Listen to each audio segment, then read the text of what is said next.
രക്തത്തിനകത്ത് uric ആസിഡിൻ്റെ അളവ് 6.5 മുകളിലാണെങ്കിൽ നമ്മൾ ഹൈപ്പർ യൂറിസീമിയ എന്ന കണ്ടീഷനിലേക്ക് എത്തി എന്ന് ഉറപ്പിക്കാം. ഭക്ഷണത്തിൽ നിന്ന് മാത്രമാണോ യൂറിക് ആസിഡ് വർദ്ധിക്കുന്നത്? യൂറിക് ആസിഡിൻ്റെ എക്സ്ക്രീഷന് വേണ്ടി എന്താണ് നമ്മൾ ചെയ്യേണ്ടത്? പ്രധാനമായിട്ടും 3 കാര്യങ്ങൾ നമുക്ക് ശ്രദ്ധിക്കാം. ഒരു പക്ഷേ ഡയറ്റിൽ കൂടി നമുക്ക് ഏറ്റവും കൂടുതൽ നിയന്ത്രിക്കാൻ പറ്റുന്ന അസുഖങ്ങളിൽ ഒന്നുകൂടിയാണ് ഗൗട്ടി ആർത്രൈറ്റിസ്. ഏതൊക്കെ ഭക്ഷണത്തിലാണ് കൂടുതൽ പ്യൂരിൻ ഉള്ളത്, അല്ലെങ്കിൽ കൂടുതൽ പ്യൂരിൻ അടങ്ങിയ കേരളീയ ഭക്ഷണങ്ങൾ എന്തൊക്കെയാണെന്ന് നമുക്ക് നോക്കാം. ഹായ്, ഞാൻ ഡോക്ടർ ഷിംജി, CMO പ്രകൃതി സൗഖ്യം, കാഞ്ഞങ്ങാട്. സാധാരണഗതിയിൽ തള്ളവിരലിൻ്റെ ഒരു ഭാഗത്തുള്ള വേദന അല്ലെങ്കിൽ മടമ്പിന് വരുന്ന വേദന, ഇങ്ങനെയുള്ള വേദനകളായിട്ട് നമ്മളൊരു ഡോക്ടറെ കാണാൻ പോയാൽ ഡോക്ടർ സാധാരണ യൂറിക് ആസിഡ് ചെക്ക് ചെയ്യാൻ വേണ്ടി പറയും.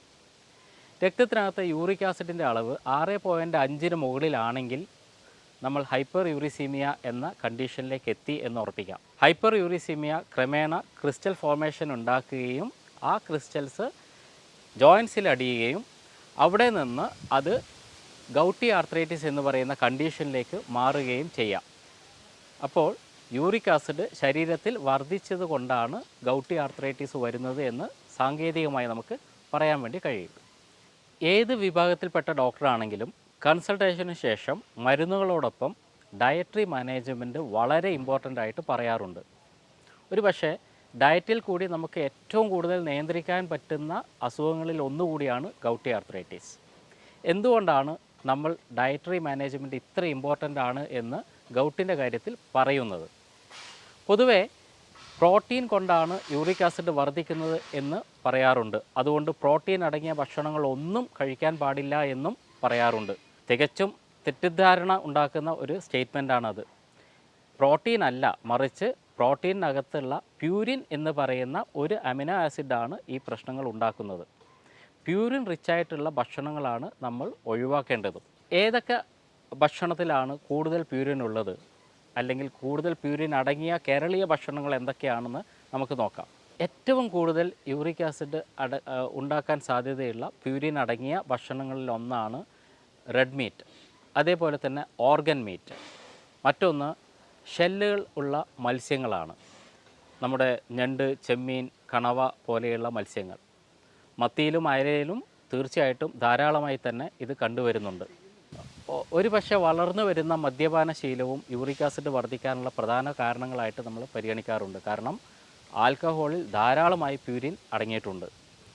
ഇത്തരം പ്യൂരിൻ വളരെയധികം അടങ്ങിയ കാറ്റഗറിയുള്ള ഭക്ഷണങ്ങൾ പൂർണ്ണമായും ഒഴിവാക്കുന്നതാണ് ഗൗട്ടി ആർത്രൈറ്റിസ് ഉള്ള രോഗികൾക്ക് അഭികാമ്യം. ഇനി മോഡറേറ്റ്ലി പ്യൂരിനുള്ള ഭക്ഷ്യവസ്തുക്കളാണ് ഒന്ന് വൈറ്റ് മീറ്റ്, മറ്റൊന്ന് പയറുവർഗ്ഗങ്ങൾ. ഈ പയറുവർഗ്ഗങ്ങളിൽ, കടലവർഗ്ഗങ്ങളിലൊക്കെ, ഈ കടലയിൽ പുട്ടിന് കൂടെ കഴിക്കുന്ന കടലയിൽ സാധാരണഗതിയിൽ വളരെ കുറച്ച് മാത്രമേ യൂറിക് ആസിഡ് അല്ലെങ്കിൽ പ്യൂരിൻ അടങ്ങിയിട്ടുള്ളൂ. അതുകൊണ്ട് അത് കഴിക്കാം. ശേഷിക്കുന്ന എല്ലാ പയറുവർഗ്ഗങ്ങളും കുറക്കുന്നതാണ് നല്ലത്. മറ്റൊന്ന് നട്ട്സ്.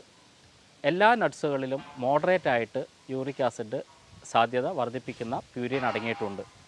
പക്ഷേ അതിൽ തന്നെ നിലക്കടലയിൽ വളരെയധികം പ്യൂരിൻ അടങ്ങിയിട്ടുണ്ട് എന്നുള്ള കാര്യവും ശ്രദ്ധിക്കുക. ഇത്തരം മോഡറേറ്റ്ലി പ്യൂരിൻ റിച്ച് ആയിട്ടുള്ള ഭക്ഷണ വസ്തുക്കൾ ആഴ്ചയിൽ 1-2 ദിവസങ്ങളിൽ അല്പസ്വല്പം കഴിക്കുന്നതിൽ വലിയ തെറ്റില്ല. യൂറിക് ആസിഡ് വളരെ കുറഞ്ഞ ഭക്ഷണ വസ്തുക്കളാണ് നമ്മുടെ വെജിറ്റബിൾസും ഫ്രൂട്ട്സുമൊക്കെ. ഡയറി പ്രോഡക്റ്റ്, പാലും പാൽ ഉൽപ്പന്നങ്ങളിലും വളരെ കുറച്ച് മാത്രമേ പ്യൂരിൻ ഉള്ളൂ. അതുകൊണ്ട് അത് മോഡറേറ്റ്ലി അല്ലെങ്കിൽ നന്നായിട്ട് തന്നെ കഴിക്കുന്നതിൽ തെറ്റില്ല. ഫ്രൂട്ട്സും വെജിറ്റബിൾസും വളരെ സേഫാണെന്ന് പറഞ്ഞാൽ പോലും ചില വെജിറ്റബിൾസിൽ യൂറിക് ആസിഡ് ഉണ്ടാക്കുന്ന പ്യൂരിൻ ഉണ്ട്. അതിലൊന്നാണ് ചീര, മഷ്റൂം. ചീരയിലും മഷ്റൂമിലും കോളിഫ്ലവറിലും പ്യൂരിൻ റിച്ചായിട്ടുള്ള കണ്ടൻസ് ഉള്ളതുകൊണ്ട് അതും ഒഴിവാക്കുന്നതാണ് കൂടുതൽ നല്ലത്. ഫ്രൂട്ട്സ് പൊതുവെ വളരെ നല്ല ഒരു കണ്ടൻറ്റാണ്, വളരെ നല്ലൊരു ഫുഡാണ് ഈ ഗൗട്ടി ആർത്രൈറ്റിസ് ഒഴിവാക്കാൻ വേണ്ടി. പ്രത്യേകിച്ച് വൈറ്റമിൻ സി അടങ്ങിയ ഫ്രൂട്ട്സ്, പ്രത്യേകിച്ച് നെല്ലിക്ക, പേരക്ക പോലെയുള്ള കാര്യങ്ങൾ ഇൻഫ്ലമേഷൻ ഏറ്റവും കുറക്കാൻ സാധ്യതയുള്ളതുകൊണ്ട് അത് ധാരാളമായി ഉപയോഗിക്കുന്നതും വളരെ നല്ലതാണ്.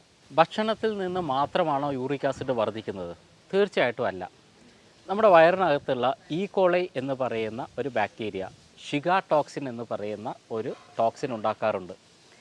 ഈ ഈക്കോളയുടെ പ്രവർത്തനഫലമായി ഉണ്ടാക്കുന്ന ഷിഗ ടോക്സിൻ വർദ്ധിക്കുമ്പോൾ അതിനെ മറികടക്കാൻ വേണ്ടി ശരീരം തന്നെ യൂറിക് ആസിഡ് ഉൽപ്പാദനം നടത്താറുണ്ട്. അപ്പോൾ അവിടെ യൂറിക് ആസിഡ് കുറയണമെങ്കിൽ ഭക്ഷണം നിയന്ത്രിച്ചാൽ, യൂറിക് ആസിഡ് അടങ്ങിയ ഭക്ഷണം നിയന്ത്രിച്ചാൽ മാത്രം പോരാ, ഈക്കോളെ എന്ന് പറയുന്ന ബാക്ടീരിയയെ പുറന്തള്ളുകയും വേണം. അതിന് തഴുതാമ അടങ്ങിയ വെള്ളം, തഴുതാമ ഇട്ട് തിളപ്പിച്ച വെള്ളം കുടിക്കുന്നത് ഇത് വളരെ വളരെ ഗുണം ചെയ്യുന്നതായിട്ട് കാണുന്നുണ്ട്.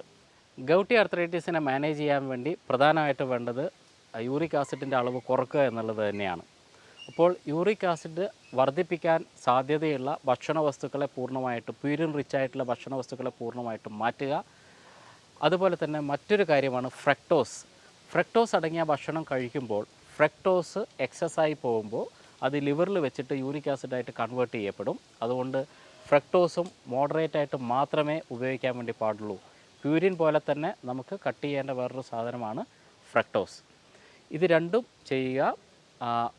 അതുപോലെ വളരെ ഇമ്പോർട്ടൻ്റ് ആയിട്ടുള്ള ഒരു കാര്യമാണ് എക്സ്ക്രീഷൻ വർദ്ധിപ്പിക്കുക എന്നുള്ളത്. യൂറിക് ആസിഡിൻ്റെ എക്സ്ക്രീഷന് വേണ്ടി എന്താണ് നമ്മൾ ചെയ്യേണ്ടത്? പ്രധാനമായിട്ടും 3 കാര്യങ്ങൾ നമുക്ക് ശ്രദ്ധിക്കാം. ഒന്ന്, വൈറ്റാമിൻ സി അടങ്ങിയ ഭക്ഷണ വസ്തുക്കൾ നന്നായി കഴിക്കുക, അല്ലെങ്കിൽ വൈറ്റാമിൻ സി സപ്ലിമെൻ്റായി കൊടുക്കുക. വൈറ്റാമിൻ സി നല്ലൊരു ആൻറ്റി ഓക്സിഡൻ്റ് ആണ്. അതുകൊണ്ട് തന്നെ ഇൻഫ്ലമേഷൻ സാധ്യത കുറക്കാനും യൂറിക് ആസിഡിനെ എലിമിനേറ്റ് ചെയ്യാനും ഇത് സഹായിക്കും. മറ്റൊന്ന് ആപ്പിൾ സിഡർ വിനെഗറാണ്. Apple cider vinegar, 1 spoon apple cider vinegar 1 glass വെള്ളത്തിൽ ചേർത്ത് ഭക്ഷണത്തിനൊരു 10 മിനിറ്റ് മുമ്പേ കഴിച്ചു കഴിഞ്ഞാൽ അതും യൂറിക് ആസിഡിൻ്റെ എലിമിനേഷന് വളരെയധികം സഹായിക്കുന്നതായി കണ്ടിട്ടുണ്ട്. ഇതുപോലെ വളരെ ഇമ്പോർട്ടൻ്റ് ആയിട്ടുള്ള മറ്റൊരു യൂറിക് ആസിഡ് എലിമിനേറ്ററാണ് കോഫി. പക്ഷേ കോഫി കഴിക്കുമ്പോൾ ശ്രദ്ധിക്കേണ്ടത് ഒരു കാരണവശാലും പഞ്ചസാര ഉപയോഗിക്കരുത്. കാരണം പഞ്ചസാര പിന്നീട് ലിവറിൽ വെച്ച് യൂറിക് ആസിഡായി കൺവേർട്ട് ചെയ്യാനുള്ള സാധ്യത വർദ്ധിക്കും, ഇൻഫ്ലമേഷൻ സാധ്യതയും വർദ്ധിക്കും. അതുകൊണ്ട് ഈ 3 കാര്യങ്ങളും നിങ്ങൾക്ക് യൂറിക് ആസിഡിൻ്റെ എലിമിനേഷന് വേണ്ടി ഉപയോഗിക്കാവുന്നതാണ്.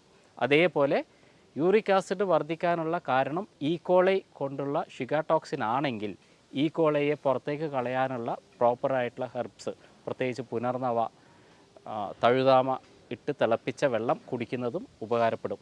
അങ്ങനെ ഏത് തരത്തിൽപ്പെട്ട യൂറിക് ആസിഡ് വർധനവാണോ നിങ്ങൾക്കുണ്ടായിട്ടുള്ളത്, എന്തുകൊണ്ടാണോ യൂറിക് ആസിഡ് വർദ്ധിച്ചത്, അതിൻ്റെ റൂട്ട് കോസ് കണ്ടുപിടിച്ച് ആ റൂട്ട് കോസിന് അനുസരിച്ച രീതിയിലുള്ള ഡയറ്ററി മാനേജ്മെൻറ്റും എലിമിനേഷന് വേണ്ടിയിട്ടുള്ള ശരിയായ രീതിയിലുള്ള ഹെർബ്സിൻ്റെ ഉപയോഗം കൊണ്ടും പൂർണ്ണമായി തന്നെ യൂറിക് ആസിഡിനെ നിങ്ങൾക്ക് പരിധിയിലാക്കാൻ വേണ്ടി കഴിയുന്നതാണ്.